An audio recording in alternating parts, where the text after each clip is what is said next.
Welcome to the F50 Woman Podcast, dedicated to sharing stories from a diverse community of women in order to provoke you into a passionate pursuit of life, build unshakable character, and achieve extraordinary things. Now, here is your host, Julia Jack.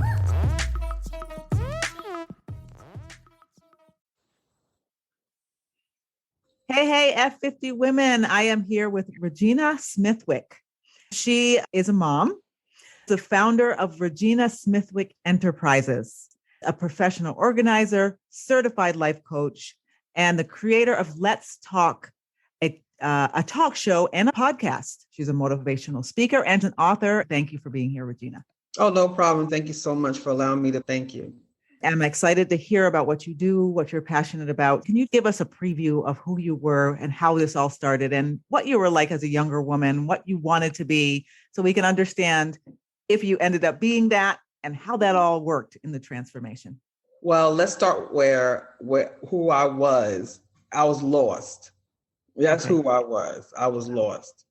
I didn't know who I was. I didn't know my passion. I didn't know my purpose. I was just kind of floating around this world. When you do that, you just allow anyone attached to you. You're allowed to take in everybody else's belief systems, everybody else's ways, values. And then that's where problems lie, right? When you take in other people's stuff, when you don't even know where you stand and you don't have a foundation. Now, I am a child of God. I know who I am in Him. Yeah. I know the gifts He gave me, and now I'm utilizing my gifts. I didn't realize they were gifts until after I really started to pray and ask Him. And He's like, okay, you're asking me something and it's sitting right there. You know, a lot of us have things that we sit on and we think it's just given and it's just something that we have, but it's really your gifts that He gave you. So now I went from breakdown to breakthrough. Before you go any further, I am always so curious, and I know there's probably not really an answer to this, but I'm going to ask you anyway. So how did that realization happen? You know, you sit down, you talk to God, and were there stars? Was it obvious? Did you hear the words? I want to know how that happens. I can tell you now. I got details. So yes, please. It was actually in September of 2019. It was a beautiful Saturday afternoon. I was getting ready for a date. I had online dating, and I had a date with a gentleman that I was talking to on the phone for a little while. It was our first time meeting. We went on a date, and you know how you go on a date and you kind of, I mean, it's not horrible, but you just don't feel that feeling, but yet you just want to make it work because you feel that, you know, give it a chance. And so I did in my past. And after the date was over, he sounded like he was interested. We was going to continue to get to know each other. Later on that evening, he gave me a call. And I was figuring he was calling me to tell me basically, you know, how, you know, he tried to date to see if I got home safe. Right. That wasn't what it was. He was calling me to tell me he did not want to continue to get to know me. Strange. It wasn't a situation that I had in England. I was on the phone with him and I started saying, well, I don't understand. I thought we was getting along and I'm a good person. And I just started talking. I said, wait a minute. I had stopped in the middle of my sentence, was like, why am I Obamaing him? You know, like why I'm campaigning to tell him how great I am. Yeah. You know, if we don't see it. And then I knew something was wrong. At that moment, I hung up the phone and I started crying. I cried so hard. My head was killing me. It wasn't the rejection. It was how I handled it. Why would I let someone I don't know shift me that much to get me that upset? Why would I let someone shift my mood to make me feel less than when I don't even know this person? Yeah. So that's when I got to a point I was tired of being sick and tired of going through this rejection thing. Yeah. And that rejection thing is not because of him, it's because of something in me. And I had to realize that. When I realized that, I just prayed that night. I was crying all night. I was just like, God, I can't keep doing this. What is it? What's going on with me? Because this is not right. I just think I was tired of being sick and tired. I knew it had to be something better out there for me. That next day, I just started getting on the phone. I called a spiritual life coach that I knew of. And I told her my situation. I said, I really need help. I got to figure out what's happening with me. When I decided to do the work, I realized it was because of my adoption. My adoption was a secret. I kept it a secret. When you keep things a secret, you're telling yourself internally you don't love yourself. When you tell yourself you don't love yourself, you treat yourself as such. Therefore, you let validation issues, insecurities, low self-esteem take over because you don't love yourself enough to figure it out. Yeah. So that's where it stemmed from. And then I had to kind of go backwards and work my way back. Okay. So that's why I'm saying breakthrough. And how did you even get to the point where you came to God? It sounds like as a younger woman, you weren't necessarily God focused. How did that transition happen? Well, I was God focused. I was raised in church. God always been in my life. Okay. I was in church choir. I was an usher. I was a birthday committee. You could be in church, but not be in God. Yes. A lot of people could sit in church day and be there, present, but don't take the knowledge that they learned and apply it to their day-to-day lives. Yeah. I knew right from wrong. I was a good kid, never got in trouble, but I didn't apply this knowledge. I didn't realize the Bible is really a life guide. It just tells you what to do. It's like, why would we out there trying to do it on our own? That's why we get into all these problems, because we try to do it our way and not his way. Yes. So I decided to do it his way now. Now, when I read it, I see it in fresher eyes. I see it differently than I did when I was younger. I didn't understand the Bible as it was, but now I understand what's going on. So it's like the Messiah. Cloud part and the angels come down and whole shebang. So yeah, I was just talking to another woman about that yesterday, how we go to church, we believe it, we talk it, but it's almost like it hasn't really soaked in or something yet. Mm-hmm. So that's incredible. Tell us what you do now. Tell us about what you do now. Well, now, because I decided to tap into my purpose, and I knew that I had a couple of good, I guess you want to call them, attributes. I have a gift for gab. I network very well. Okay. I like to get people together. I love to always have social. I'm a very social person. I love having like connections. I'm the person that if I don't know, I know somebody who knows. Okay. If somebody calls me, asks me about anything, I'll be like, okay, I don't know, but I know someone who do know, and I get them to contact you. I've always been that type of person. I always motivated people. I always was the one that was like, look, it's not that bad. I always find a silver line in everything. I always find like the goodness in everybody. So that was always my gift. So I was like, you know what? That's a motivational speaker. That's a motivational person. That's the person that can help someone understand, because I was just telling somebody this morning, everybody don't know everything. And that's why we all here, right? We all here to help each other. There's some people that are stronger than other things than you are. So what's simple and common to you is not common to everyone. That's why we have coaches. That's why we have counselors. That's why we have therapists, because obviously what's common to you is not common to them. If that was the case, we wouldn't need help. Yeah. I feel that my purpose is to help other women who feel like this, that feel lost. I had my first podcast on Valentine's Day. I wanted to capture those women who are single, when they had nothing else to do but sit there and cry and be upset because they feel that nobody loves them and everybody else had boyfriends and husbands but them. Yeah. And I'm like, that's not how it goes. Okay. I lived that life. I understand what you're going through, but it's not what you've seen sometimes. Don't let social media fool you. Right. Don't let commercialization fool you. I always say Jared and Kay need their money. They're not worrying about your feelings. They're not going to sell a friendship ring, a sister-brother ring. The money's in the engagement, the marriage. That's why they do it. If one day they wake up and say, what's in is friendship rings, they will do it. And everybody will go buy a friendship ring, but that's not where the money's at. So don't let commercialization, don't let social media make you feel less than. You're the same woman on the 13, 14, and 15. Yeah. My passion started in, I was so tired of seeing women settle for anyone just to have a boyfriend or husband. Yeah. Knowing that going in with the red signs, knowing them, still doing it because they feel that society told them they got to get married because the marriage is the trophy. A woman don't feel like they a woman until they get married. Like, I got the trophy. I got the husband. Yeah. And then they feel like everybody else is, oh, you don't have a husband. Oh, poor baby. Yeah. So I just didn't like that. Women in that situation, what would you advise them to replace that with when you feel like there's that hole or there's something missing? Tell us, what do we put there then? You do your work and find out who you are. First of all, you can't love someone else before you love yourself. You got to be your love first. Mm-hmm. We always put the cart in front of the horse. We always want to love someone, but we don't want to love ourselves. I don't know why, because I did it myself. I've been there. You got to feel it with you. You got to figure out who you are, what you like to do. What is it that you like to do? Yeah. That, first of all, will attract you to a person who's more equally yoked to you, and you have more compatibility, because you may find someone who if you start doing things what you like, get outside the realm. Sitting at home crying about you not having a man, it's not going to bring him closer to you. Right. You got to get to a point in life that he could see that you got value. that you have something to bring to the table. Yeah. You're not just there to be somebody's wife, but you want to compliment them. You know, you don't want to be a situation is, well, I give 50, you give 50. Nah, it's not going to do with numbers. It's got to be with compatibility and equally yoked. And what God aligns with you. I started my journey 2 years ago. I decided I'm not having sex. I'm not doing any of that. I'm going to do it totally God's way.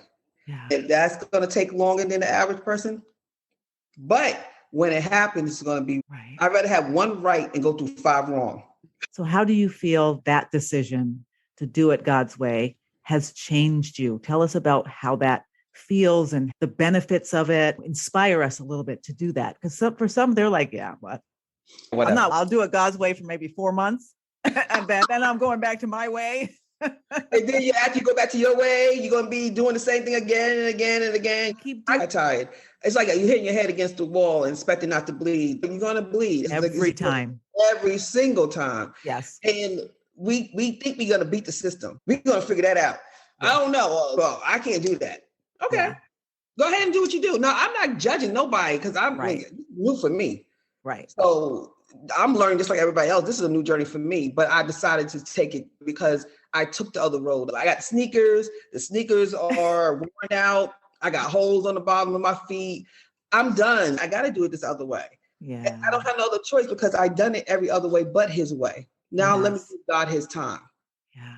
And it's going to be unanswered. I'm not going to know everything. I don't, but I'll learn as I go. Yeah. If you want something different, you have to do something different. So there are 2 things. One is this idea of self-love. We hear that a lot. Love yourself, self-care. What does that really mean? I just take a bath.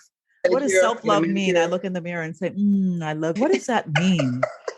Everybody's talking about it so much. Self-care, take care of yourself. But what does that mean? Yeah.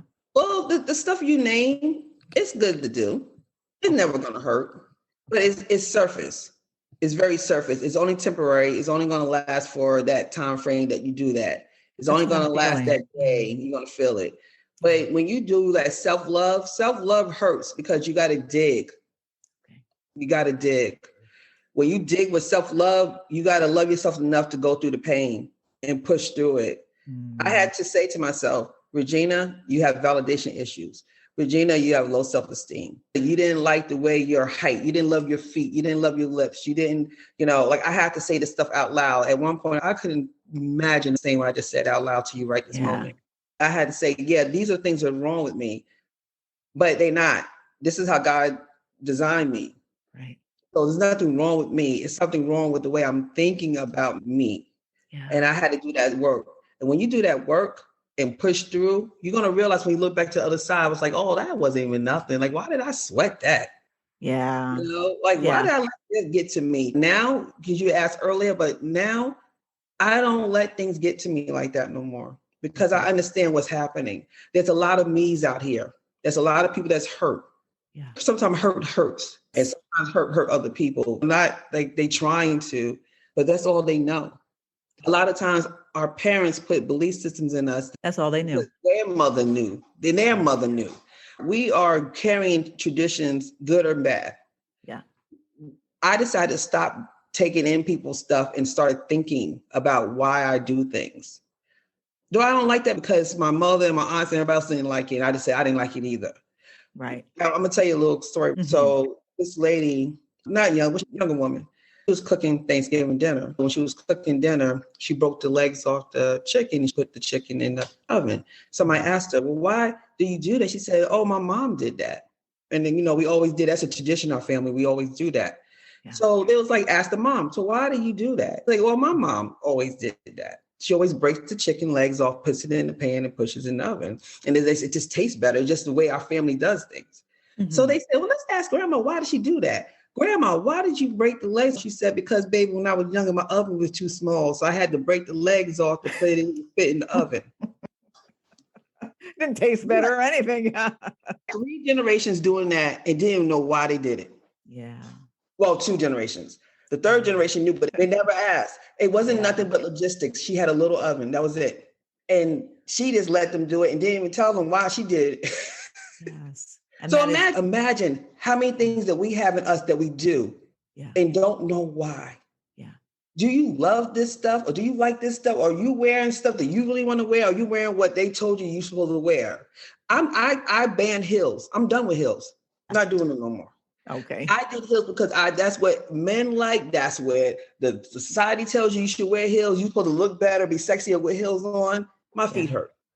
I'm not doing heels no more. If you don't see I'm sexy, you don't think I'm attractive with flats on, then I don't know what to tell you. You superficial. If that's going to be the breaking point that you don't want me because I don't wear heels, then we don't need to be together. We got to start really thinking about what makes us happy and stop worrying about what society's telling you what looks good. Yes. And what doesn't. Yes. If you like them, yes, rock them all day.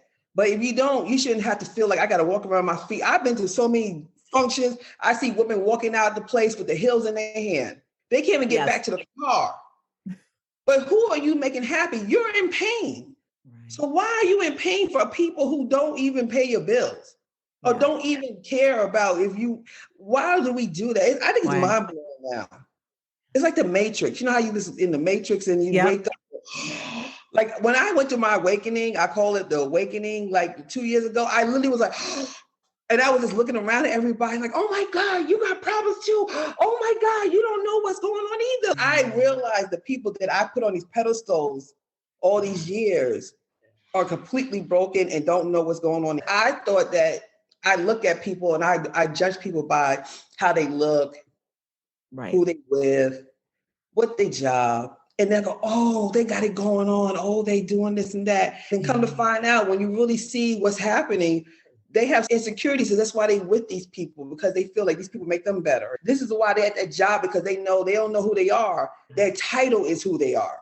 So if they lose that job, they don't know what's going on. So I realized like, oh my gosh, I was idolizing these people who don't even know what's happening. And that's when I decided to I have to get it together. What do you say to the others in the Matrix to help them to see? It's count what your journey is. Like I said, I believe in God. So that's going to be my forefront. There's other people that believe in other things, and that's understandable. Whatever your source is, whatever your divine is, whatever brings you center yourself, do some soul searching. Reading is really fundamental. I have a master's degree. I read just to read what I had to read.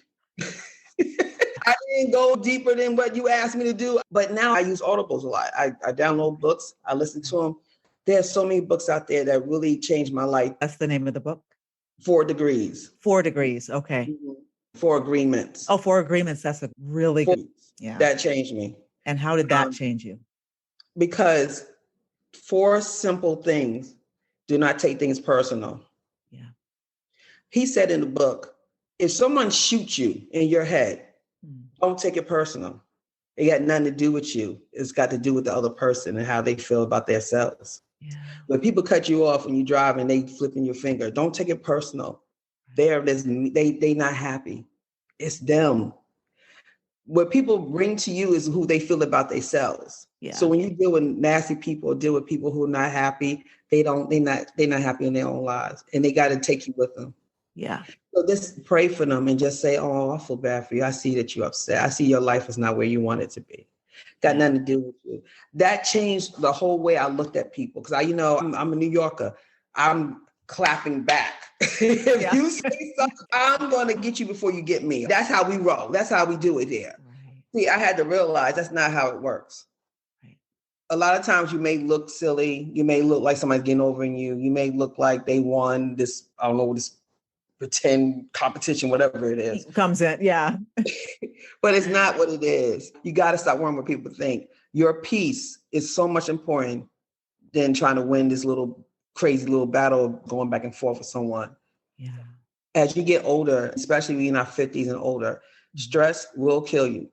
Yes. It will. There ain't no question if it will. If you allow people to get your heart rate up and your pressure up, that's what happens when you get upset. Your pressure gets raised, your body goes through these changes, and sometimes some people don't come back from it. Yeah. So you got to realize is that argument really worth your life? Really? Right. That's life or death. Is it really worth your life just to fight over a parking space? Is it worth your life just to fight over someone who said they're going to do something and they didn't do it? Is it really that serious? I started putting stuff in perspective. And that's why I'm saying when you read books or listen to books, Listen to the simplicity of it. Simple things that we make difficult because we got to either prove a point or we got to win a battle. Yeah. That's what we usually have to do. Yeah. So you talking about this 4 agreements, finding your peace. You talk about wringing out your sponge.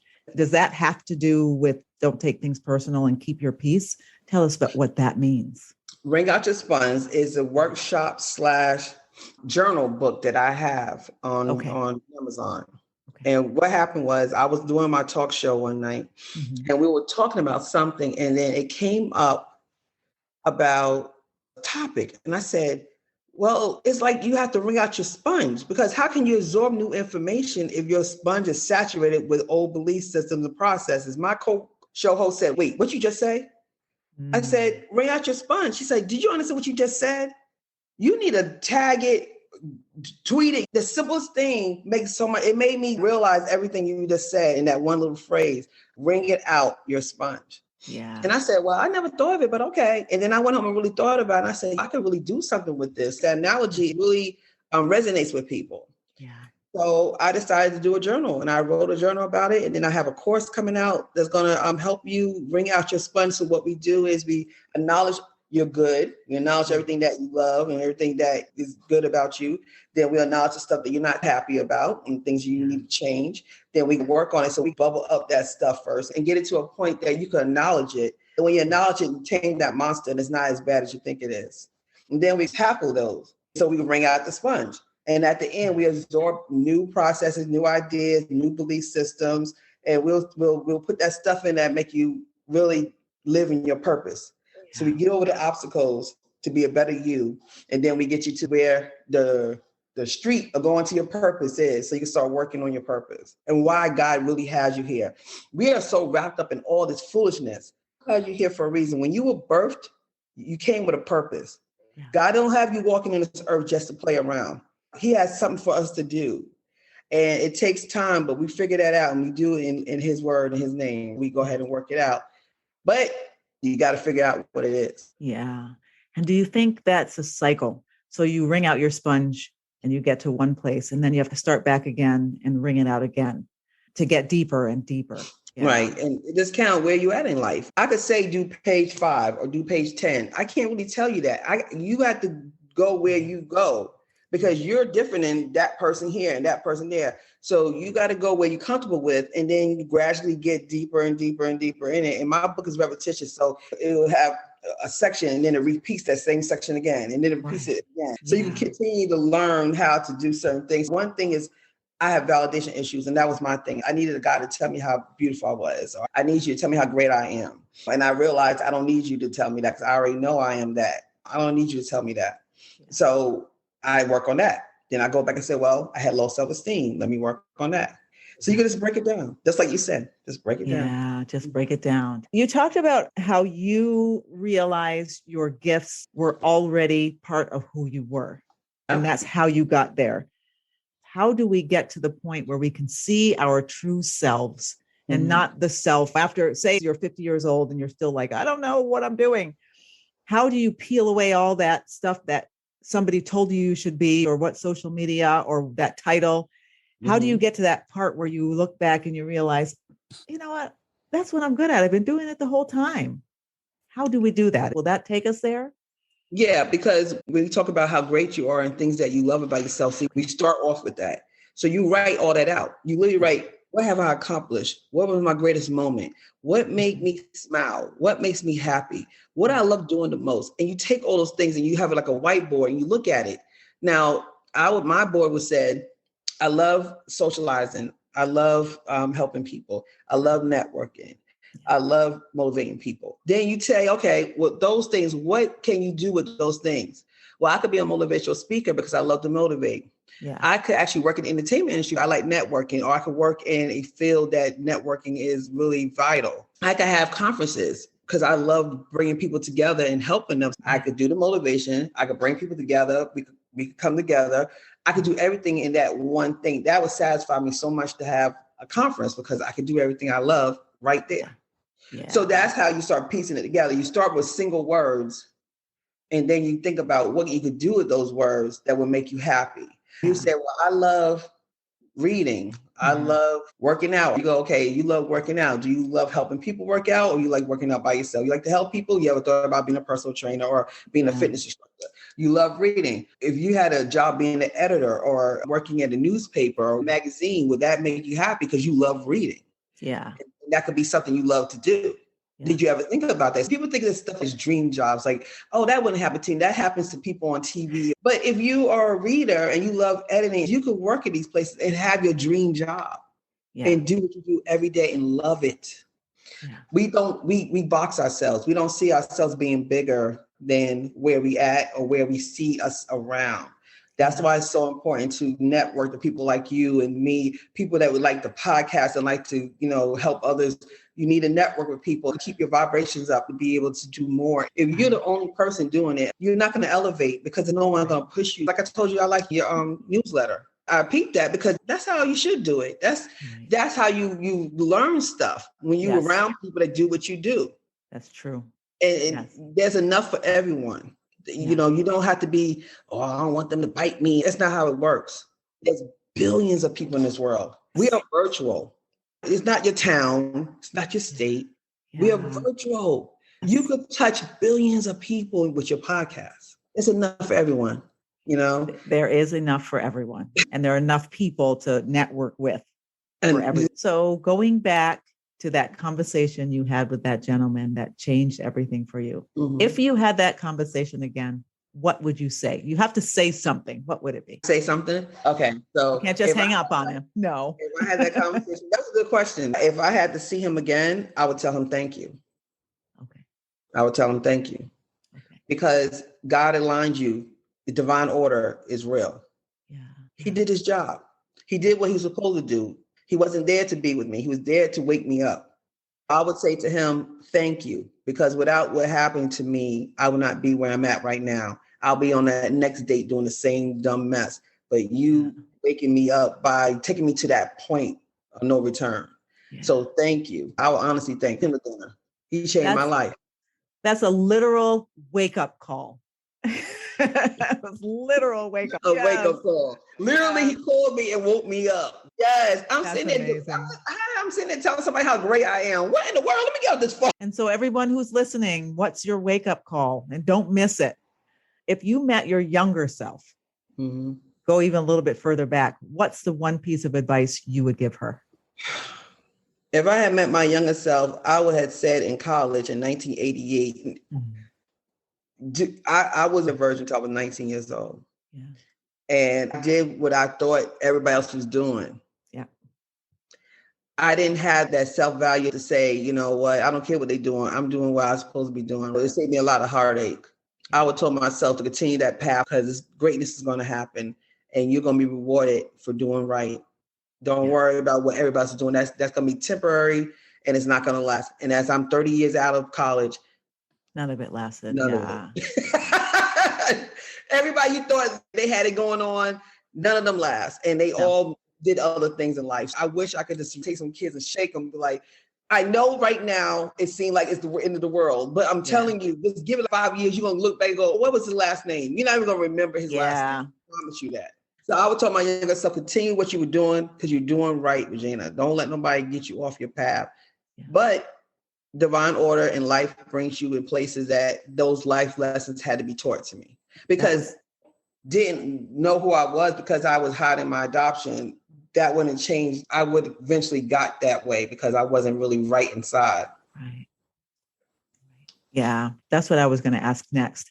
Would that have helped you avoid all the other stuff you had to go through to learn, or would you have learned it earlier, or did you have to just go through that so you can wake up? I receive it. I will go through it again because even me and my birth family, I wasn't the same person then that I am now. How would I receive them? How would they receive me? Sometimes you need some wisdom and age on you for certain things. So I don't know how it would have been if I met them in my 30s or 20s. I don't know. Yeah. I really appreciate what happened because I'm at a point in my life that I had to work on me to be able to say, I got to understand and take people who they are. When you're adopting your birth family, it's nice in all the first little meeting, you're on TV, you see everybody screaming and hugging. When the credits roll, the real life starts, y'all. Yeah. So when the credit roll and everybody like, okay, cut. Now I got to look at you and go, oh, you're my dad. You're my mom. I don't know you. And you have to learn these people, their ways. Sometimes you see your ways that you never saw before, or your mannerisms, or the way you look. It was so many things I learned that from my birth family that I inherited with them, certain temperaments and stuff about me. Yeah. So it's a lot to take in. Yeah. I don't think I could handle this 20 years ago, honestly. So tell me a little bit more about what that's like and how it helped you to grow, because I don't know what that's like to meet my birth family for the first time at any point in time. Mm-hmm. Do you feel that if you went through life not having that experience, you would have been the same? Or do you feel like that helped you grow even more? It helped me grow even more because that whole experience of adoption, the way I got to the point I'm at now is I faced it. I went ahead and found them. Okay. Because the only way I'll be able to move on is to acknowledge it to a point that I could tell people and actually go find these people, because that was a void that I had. I had abandonment issues, and not abandonment issues like I wasn't raised, like my parents raised me. They did an amazing job. I had every opportunity. I never went without. I was able to get my education. I had a great life, hands down, great life. But when you're adopted, it's still something that you cannot describe to people because it's a void, and people think that when you're adopted, you're supposed to be just happy that somebody took you. What are you complaining about? Somebody adopted you. There's people out there don't have parents. There's foster kids looking for parents. Why are you talking about you got a void? You mean you got a void? You got somebody that put you in. But you can't explain it to a person who has not been adopted. You know what I'm saying? Like, I always use the example. I'm a mother of identical twin boys. Yeah. Okay. I birthed them, but I'm not a twin. I don't know what twins feel like. I don't know when they have this little thing going on with them and they could talk to each other, don't open their mouths. I can't tell you how that is. I'm not a twin. I birthed them, but I'm not one. That's how it feels when you try to tell an adopted kid how they should feel.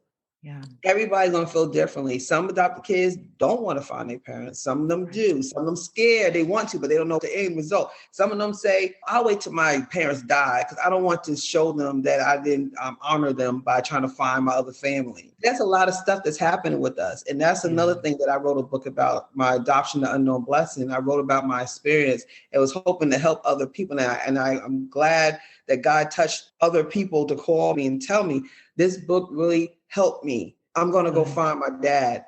Like, there's people I know that I'm close to that I didn't even know their dads weren't really their dads. They called and told me, like, I'm going to do it. I'm going to find out who he is because I need to know where I came from. You know how you come 50, you see life a little different. You see that, I've been here half a century and you really don't care what people think no more. You know what? I need to find out who I am. I could feel something ain't right here because even though you're living your life, you have kids, you're like, well, your kids should know where they come from now. It's not even about you no more.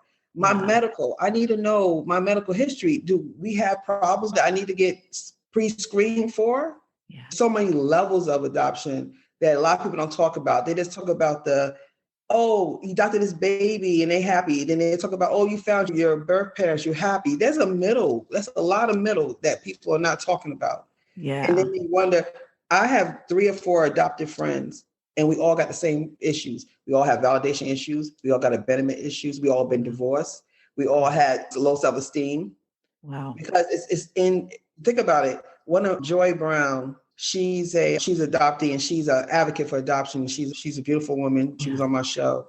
Yeah. And she was telling me, imagine your mother giving birth to you when she's stressed out. She's a young teen. She don't know she's coming or going. She don't really know about getting health care. And you're developing in all of that. Yeah. Just like they tell you to put a speaker on your belly so they can hear the music. Let your husband speak to the baby so they know his voice. Yeah. Well, if you're stressed and screaming and hollering and the boyfriend don't want the baby and you're screaming and hollering and you don't know, you're crying because you're scared to tell your mother you're pregnant and hiding it, that's developing in me. Yeah. You're bringing that stuff to me just like the good stuff is coming to me. So think about it. It's some kind of connection with that DNA-ish stuff that you coming in with. Most, adoptee parents are young, Right. and they're lost and they're confused. And they're trying to do the best thing they could do, but they live in a situation that every day they know they got to give you up.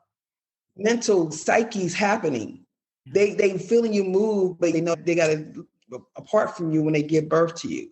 You don't know how that affects us brain-wise. Yeah. You wrote the book. Mm-hmm. Someone's listening.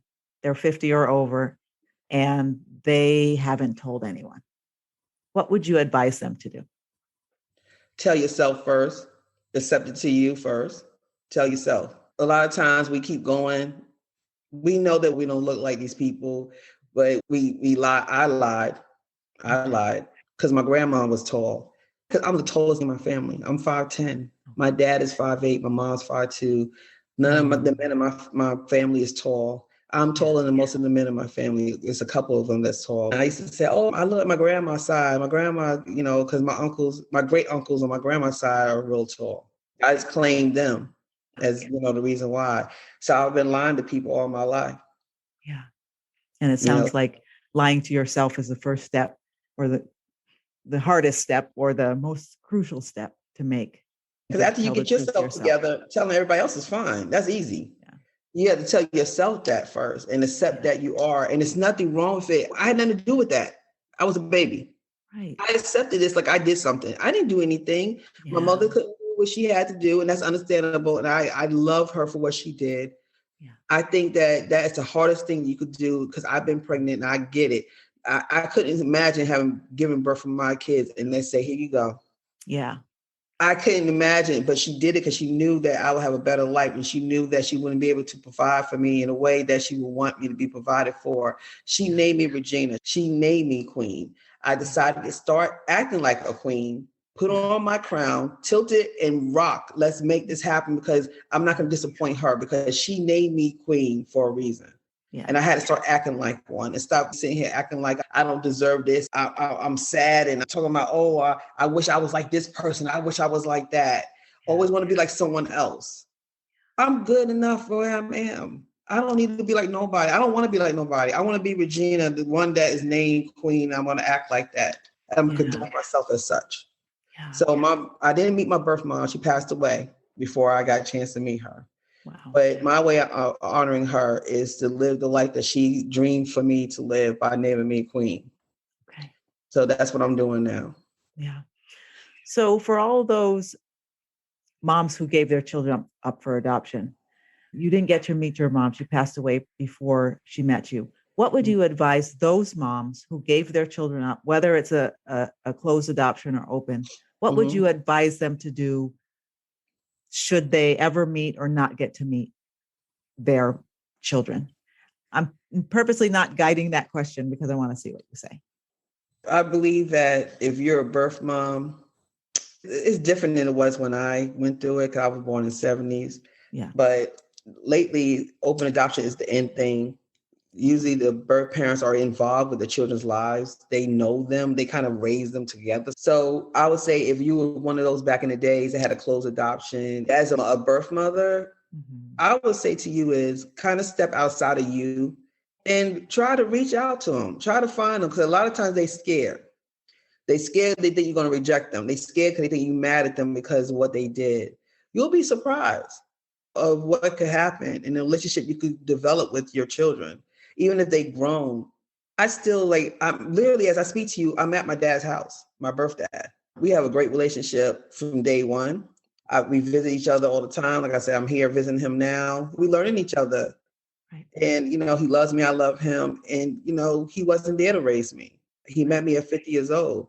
Yeah. But we just started right that day, and we just developed our relationship from that day. And, anything I need, he calls me every single day. He texts me every single day. Baby, how you doing? Good morning. How you been? What's going on? We have long conversations. We talk about life. So, it's not like, oh, he's going to be at my prom. We pass all of that. Right. But he's at a point now that we're able to enjoy each other and just be in each other's company. Yeah. So I would say to birth parents, go out there and find your children. just let them know this. You want to be able to say what you got to say. You don't want days go by and say woulda, coulda, shoulda. It's scary. Yeah, Yes. it is. It's very scary. But when you rather try than not try, Right. and then still have that woulda, coulda, shoulda on you. Right. Never know. It might be the best thing you ever did. Yeah. Yes. See the greatness that you created. You don't know where that person is or what they doing. Like, you definitely have a good relationship with them as adults. Yeah. Yeah. Mm-hmm. So give us a little bit of advice from your playbook. I know you mentioned the 4 agreements. Are there any other books that you would advise all women to read? We have your Wring Out Your Sponge and the workbook. We definitely want to tap into that because that's how we get ourselves on the road to our purpose, which I think if you don't find that, then your life was missed. It's called the 30-Day Mental Diet. Okay. Yes, 30-Day Mental Diet. It's actually a 30-day book.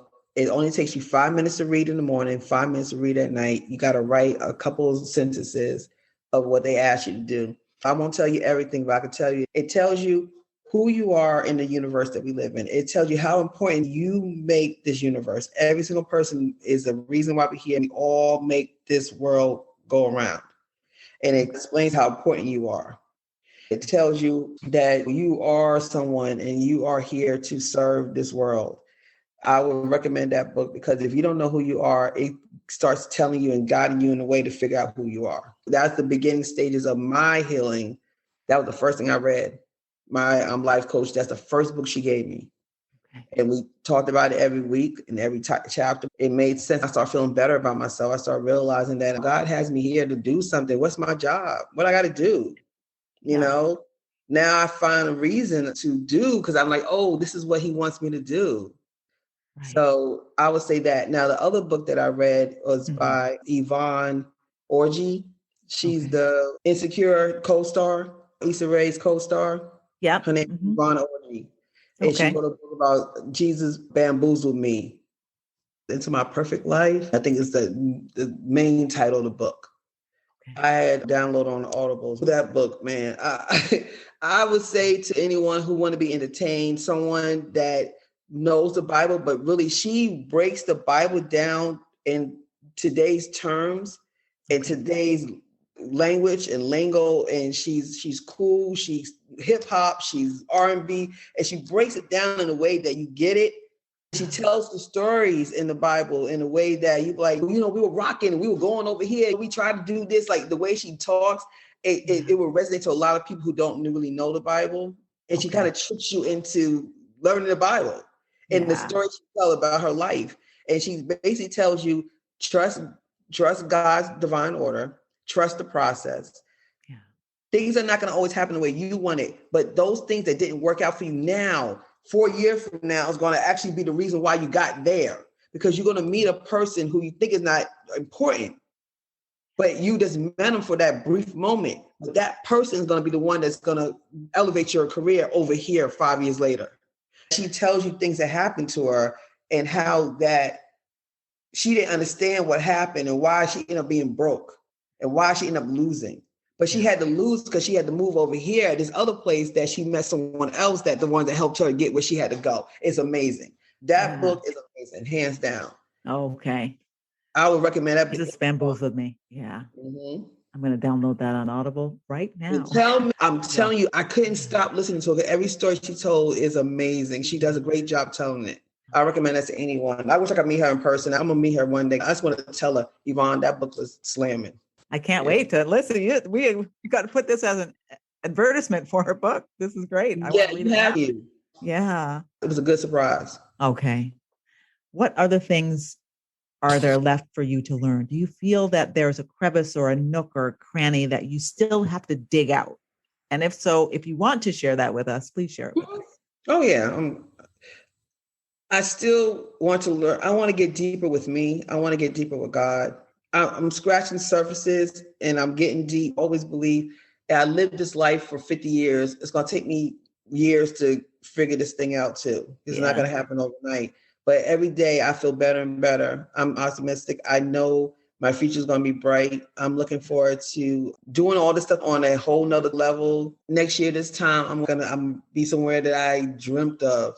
I know it's going to happen. God promised me. God promised me abundance. Yeah. God promised me glory. He promised me amazing things. He promised me that I won't suffer. He promised that to me. I'm just here to collect. Yeah.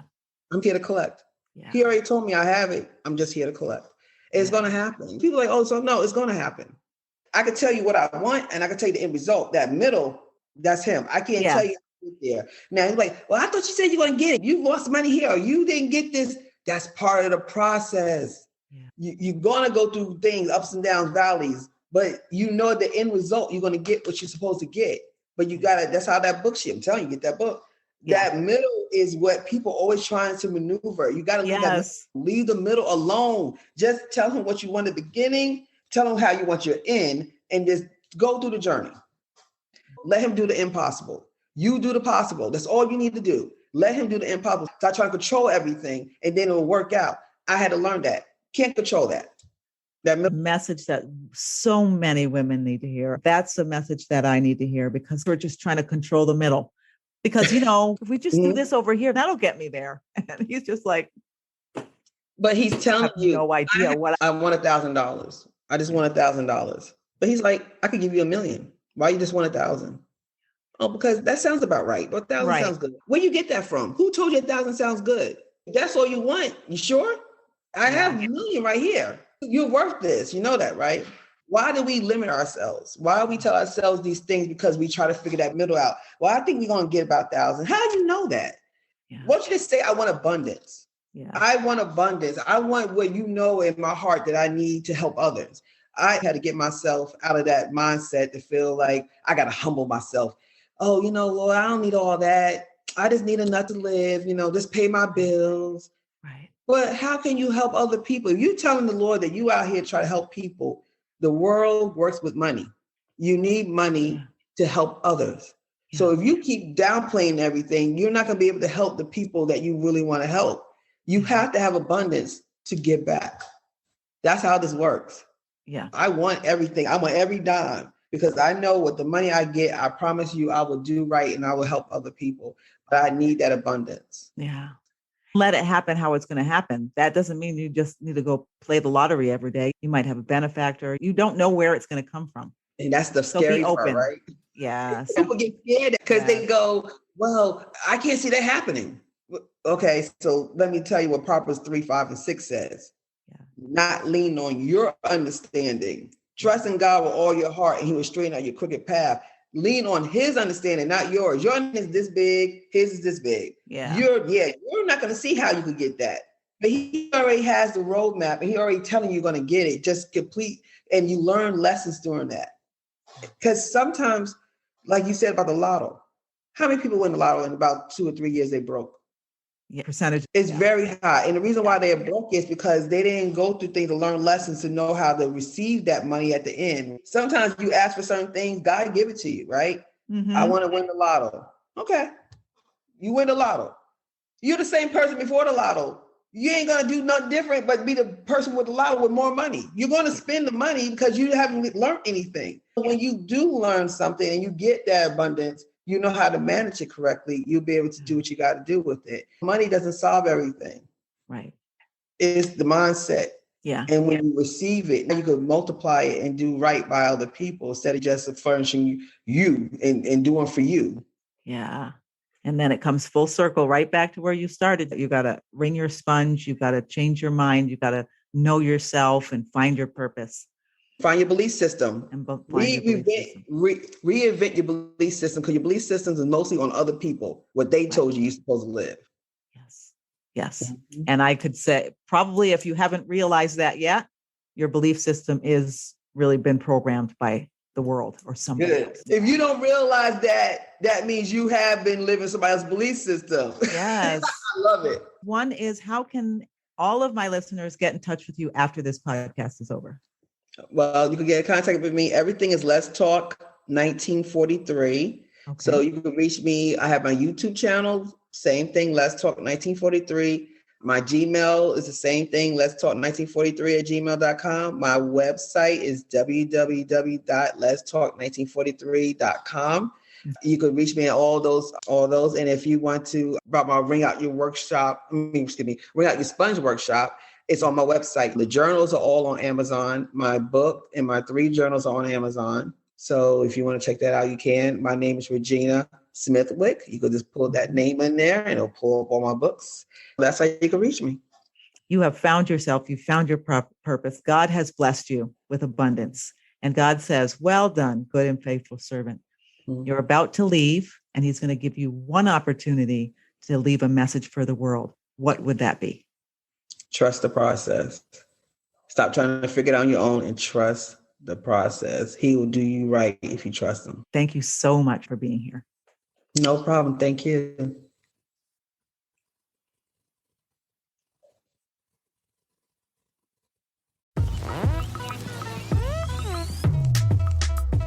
You've been listening to the F50 Woman Podcast. Join the F50 Woman movement and this diverse group of voices to help change the world one woman at a time.